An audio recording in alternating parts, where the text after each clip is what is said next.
Got one of these in Berlin.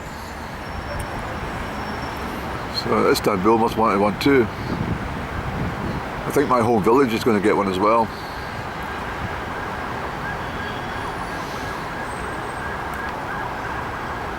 So I'm up here, somewhere up on the 5th floor. I think it's 16 floors altogether, or 18.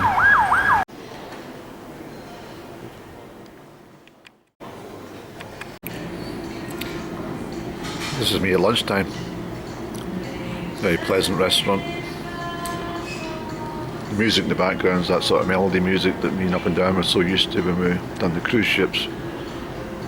And relaxing in similar type 5-star hotels. Certainly a very nice place. I haven't had a look at the lunch menu, just grabbed some soup for now. It's delicious. Kohlrabi, broccoli, grated carrot, cucumber, cauliflower, bread roll, rice, what is it, couscous, yes, couscous, and chicken. I'm on the street now. These are actually quite delicious. This is the one that Up and Down used to make. It's got hazelnuts in there, and walnuts. It's very nice. Of course, she didn't manage to put the topping on, and she never managed to get the proper consistency. So what she used to do is just smash a couple of walnuts and hazelnuts with a mallet or a hammer, and then put them on your plate. She's not the greatest cook, I have to say. The last time I had a Turkish coffee was in Bodrum. That was 3 years ago. No, it's not. It's nearly 4 years ago. I like Turkey. It's as I say, I'm not meant to be here. I'm meant to be in Egypt.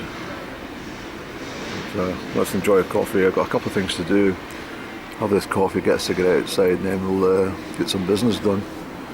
I need to be calling Turkish Airlines and stuff like that, you see. It's very pleasant. The sun's looking a bit stronger now this afternoon than it is this morning.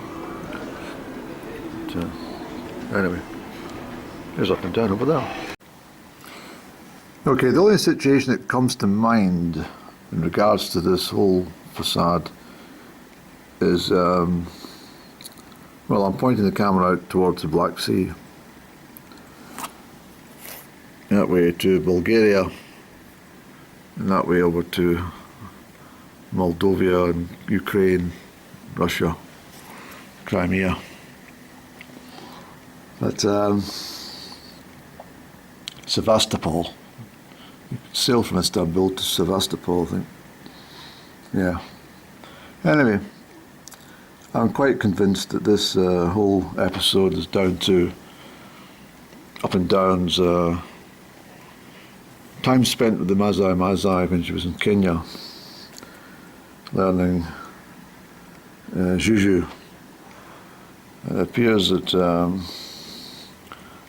this trip is definitely becoming quite a challenge. Travel for me normally is, well, reasonably challenging, but that's part of the fun. But this one is brings on a whole new dimension. For even though, I mean, the flight was late, it was pretty obvious it came in late. It came in at 00:45. It gave me around 1.5 seconds to board the aircraft from leaving my aircraft and cross the whole airport. It was actually, I think it was, the gate had closed when we had arrived, so it was impossible. So that said and done, Turkish Airlines, as I said, accepted responsibility and put me into this marvellous hotel. However, I'm booked in for the same flight this evening from Istanbul to Hurghada in Egypt, and although I'll be there in time, I've got to go through passport control. I've got extra hassles that I didn't expect. But the point of the matter is, when I get to Hurghada airport, I'll have to pay for a separate transfer on my own because the transfers will not be there. This rings very strongly with what happened in Nîmes because of Ryanair's late arrival, I'm sure. But also, or some muck-up, I don't know what it was, but certainly it's an extra strain. Up and down thinks that I live a stress-free life, but I don't.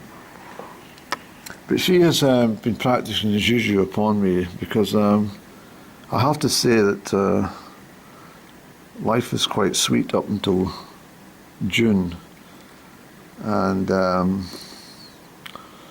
she's well, it's not been too bad, but she started to enforce this juju of late, and so there's lots of things been happening which would not normally happen, I'm sure. And so when I get to my destination, there is absolutely no guarantee that my reservation will be held open. It may be put down as a non-arrival and then the room reallocated. I know enough about hotels, having worked in them, in receptions, that this is a normal practice. Any no-shows, the room is then let out after a certain period. So it's very concerning what's going to happen. So this is letting the day just unfold on its own. And it will be another long night ahead of me. And my worry is that the body quickly gets into a routine, and therefore what happens is it then decides that going to your bed at 4 o'clock in the morning is normal practice. So the next day you try to get up at a normal, decent time. It says, oh, I thought you wanted to get up at 4 o'clock. I thought you wanted to get up at lunchtime. I'll go to bed at 4 o'clock. So you end up with different sleeping patterns. So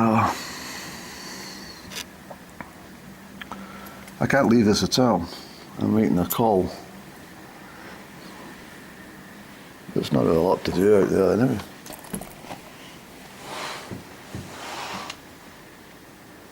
The busy place, Istanbul, it's massive. If you're coming to Istanbul for a trip, you need to do your homework. There's a lot of mosques, even just down there, and there's one over there. Loads of them.